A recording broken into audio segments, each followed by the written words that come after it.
Hibakusha. I don't know how long I lay on the floor. The thought of stepping outside petrified me. I finally drew up enough courage and I stepped to the front doorway. Statues cracked had fallen. Gardens scorched, the whole world dark, gray, and smoky. Screams and cries, people calling out to ghosts, buildings, obliterated. Officials ushered me away. I was told to seek medical help. I was ordered to help those in need. They screamed at me to stay far, far away from ground zero. I never made it to the farm that day. I crouched down, I closed my eyes. I promised myself that I would find him. Matsuo Genkai.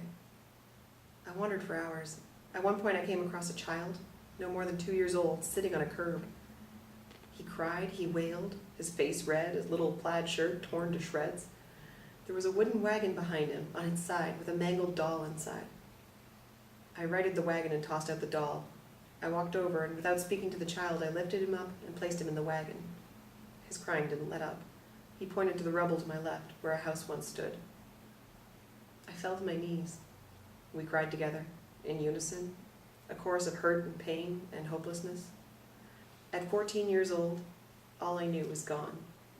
At 15 years old, it was concluded that I was the only surviving member of my family. I have no tears left. Perhaps a doctor could explain it clinically. I explain it poetically. When someone has seen the most hellish thing on earth, what's left to cry about? What gnaws at me most, after all this time, is that I can't create any happy ending for those I loved. No noble last images, no dreams of any of them being in a happier place. I tried.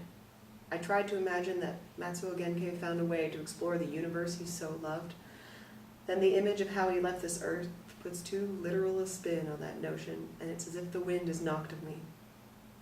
One day, I will find a way to say a proper goodbye to them all. To him, especially. Matsuo Genkai, the boy who made me feel, for an all too brief moment on this earth, happy and alive.